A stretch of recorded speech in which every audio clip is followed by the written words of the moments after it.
Good afternoon. Nope. Good morning. It is still Monday morning.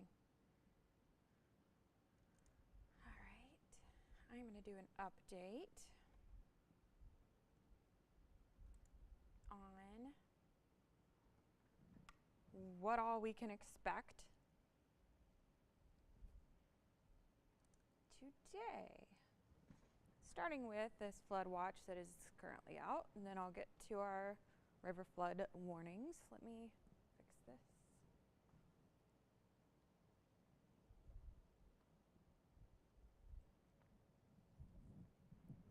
Good Monday morning. Flood watch is out for the hill country down towards the Highland Lakes, just to our southwest. Williamson County, Travis County included in that. A lot of the central Texas counties in our viewing area, people who catch our TV channel, are not in these watches, but we do have a chance for rain, thunderstorm activity through this evening, so I'll get to that. So that's first and foremost. Let's go over this weekend. A few folks ended up getting a boatload of rain once again. San Saba at almost 10 inches. And this is just one of the gauges near there that I picked up on the site that I look at. It's called Tex Mesonet for anyone who wants to follow these at any time. Near Lomita, this gauge picked up obviously almost 7 inches. Gatesville at 4, McGregor at 3, Cameron at 1. So obviously a lot of it was off towards the west between San Saba and Lampasas. The Lampasas River way up out of its banks yesterday. I went and checked it out yesterday morning, and then it kept rising through yesterday afternoon and finally crested at almost a historical level. And I'll show you lake levels too, and what it's doing to Stillhouse, which is the lake that Lampasas feeds into. But San Saba has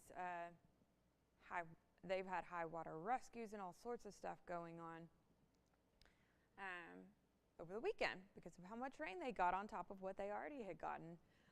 Texas lakes this week, I mentioned Stillhouse already. They are now almost 10 feet into the flood pool that is above 100% full.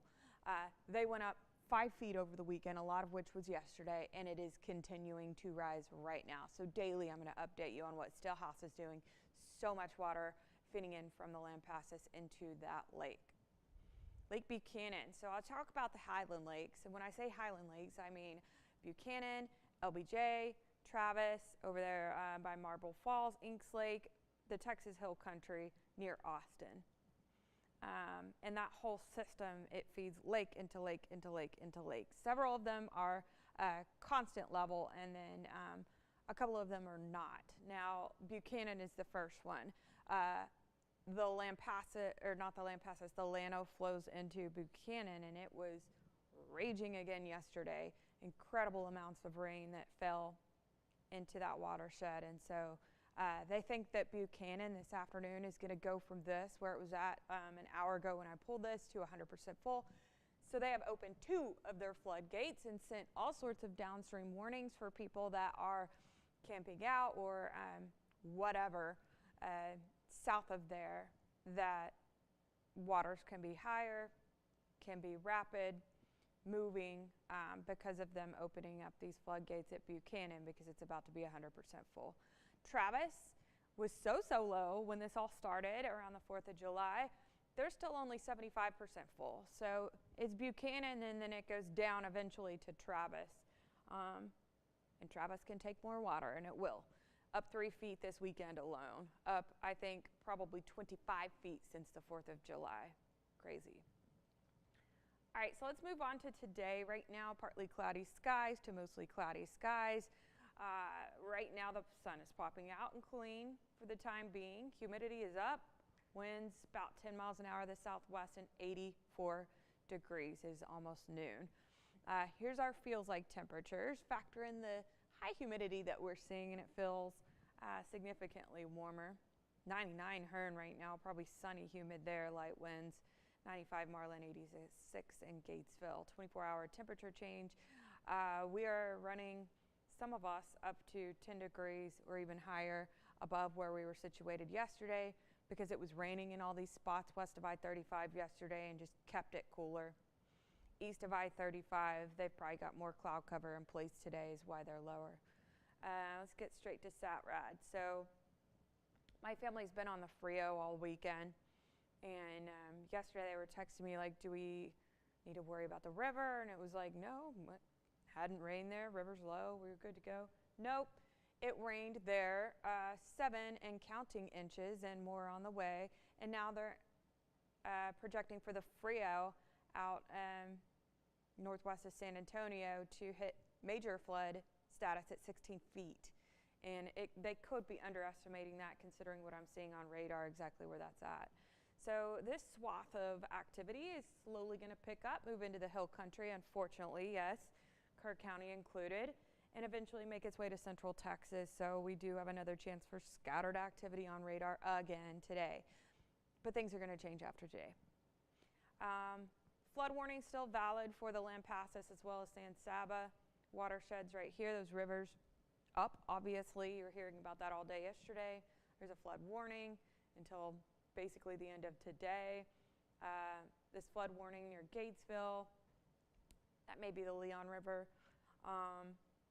There's a lot of low-lying areas in Coryell County. That's valid until tomorrow midday. So especially west of I-35 and considering what is coming and on the way right now, definitely want to use caution. Unfortunately, yeah, you can see right there, Kerr County, that's the Guad near Kerrville. They're about to get super soaked again. Yesterday they got a little break from the flooding, and today it looks like it's going to pick right back up. So unfortunately, they're going to pull everyone off that river. Not a good situation. So San Saba, Llano, you can see, I already mentioned, near Kingsland, Llano, that is where Buchanan is, and then it feeds in eventually to Travis, Lake Austin, LBJ, and all of those. But they're under river flood warnings and more rain on the way. This is slow moving again off to our southwest. Heat index. Yikes. This afternoon it's going to feel hot, but nothing in comparison to what we're going to see later on this week. It's going to be triple-digit values daily after today. Today we've got some cloud cover and scattered thunderstorm activity in place, which will prevent us from feeling like we're 100 to 105 for the most part, but tomorrow that will begin. Let's look at what models are showing us for the rest of the day. That big blob I showed you way off southwest is going to slowly lift up and pick up and come to our area essentially this afternoon and evening. Not everyone is going to see rain. There's a possibility we're seeing extended river flood warnings and or a couple of aerial flood advisories or flash flood warnings. Yes, that's possible with the saturated ground we already have. You can see scattered activity on radar basically through this evening and the overnight hours. Could see a couple of spotty storms, but for the most part, it will start to be done this evening, and then it will just be a couple of spots here and there after that. Tomorrow, keeping a 10% shot of very spotty activity on radar. We are going to start to get very hot, feeling like 100 tomorrow afternoon, partly cloudy to mostly sunny skies, and a lot of us don't see rain Tuesday. Wednesday, dry, hot.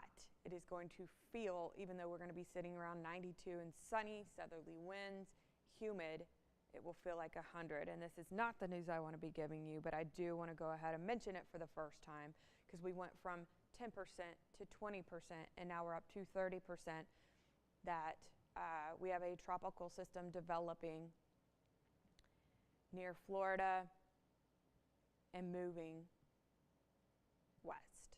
So it's too early to tell you if this is going to bump up to 40 tomorrow and then 50 and then be a named storm after that.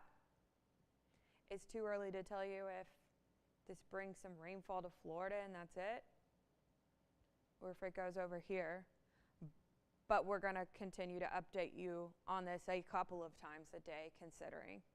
So just something to watch. 7-day forecast. Whoo, finally a quiet one. Our norm this time of year is middle 90s, and obviously sometimes we're usually seeing hundreds.